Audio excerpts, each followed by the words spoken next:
许富凯、黄文兴实力唱将，台语歌王大集合。台前幕后 ，TVBS 当掌声响起。Hello， 大家好，我是黄文兴。想要知道我更多的资讯吗？请锁定 TVBS， 当掌声响起。好，另外一位最近呢，在8点档的戏剧当中，也可以常常看到他的是黄文兴。黄文兴他也是金曲歌王，其实呢，选秀节目《超级偶像》他还是首届的亚军。不过演艺路也是走得很辛苦，刚出道的时候好几个月是没有收入，全靠太太救济。跨足戏剧圈之后，收入逐渐稳定。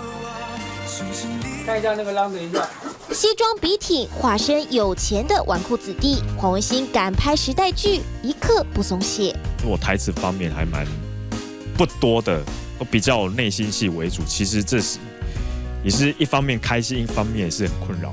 不同于过往本土剧有厚厚台词，却是全新挑战。黄文兴在电视剧中演出男主角，不过其实是选秀节目出身。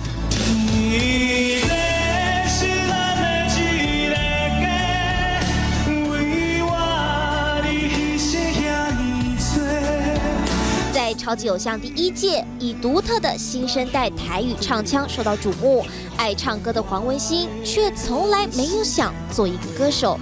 在南部乡下长大的原因嘛，那其实从小妈妈的灌输就是说，哎呀，你唱歌干嘛？就是只要一听到我在唱，他就会立马泼冷水。而当时的女友，现在的老婆，偷偷做了这个决定，才意外开启演艺人生。隔天他就突然跟我讲说，哎，我有帮你报名。我说你帮我报名，真的还假的？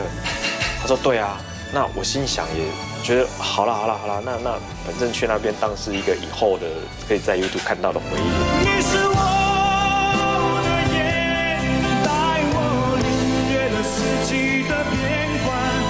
你是我的影。没想到节目收视好，超偶帮一炮而红，黄文兴最终夺下亚军，成功闯出知名度。天上的满天星，梦中也能过的甜蜜。原以为能就此平步青云，但选秀节目新人辈出，加上节目热度递减，刚出道时工作少之又少。我还记得我那时候我老婆在百货工作嘛，其实我好几个月都没有收入。都是靠他在救济。幸运的是，黄文兴因缘际会接演偶像剧《我的亿万面包》，和郑元畅、林依晨对戏，成功跨界戏剧。你真的病得不轻哎，做梦跟现实你都傻傻分不清楚。我昨晚还梦见你欠我1000万，你信不信啊？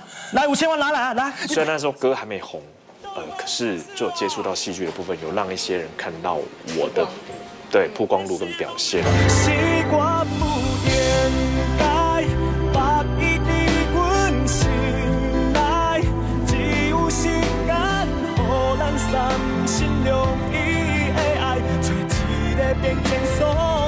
2010年，黄文兴没有放弃歌唱，发行台语专辑《天地》，成功夺下第22届金曲奖最佳台语男歌手奖。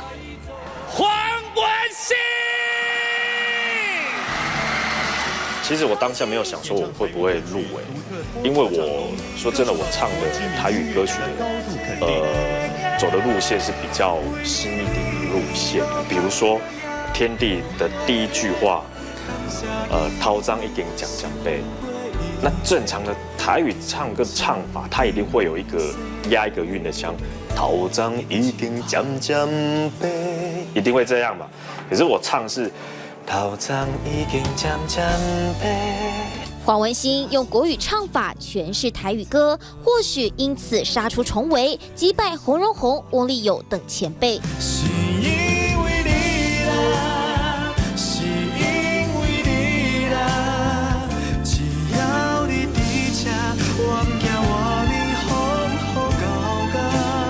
黄文兴开始朝全方位艺人努力，2013年更登上大荧幕，首度挑大梁担纲男主角。你们这种人高高在上，从来都不知道在干苦人的痛苦。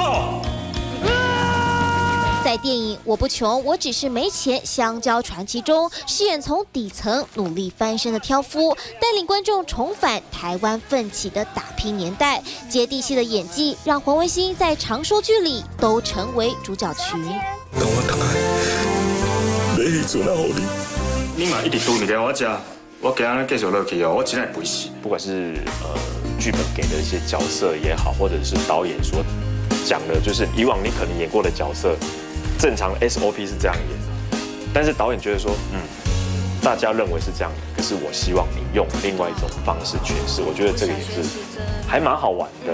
爸母过身，众人讲，今日过身，挂心肠。比起作为歌手，黄文兴喜爱透过演戏感受他人的人生，而这一路走来，怎能少了他？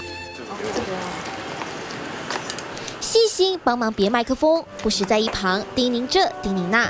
他是黄文兴的经纪人，也是他的老婆大乖。真的还蛮穷的，那可是他就没有很嫌弃我，就愿意跟我一起打拼这样，然后一直到现在，然后照顾我。即使相差11岁，却几乎不吵架。两人出道前在仓库打工时认识，一起走过低潮。2013年低调登记结婚，相隔2年还有了爱的结晶。春眠不觉晓，处处闻啼鸟。我是一个看到小孩就会很主动，或者是很爱跟他们互动干嘛。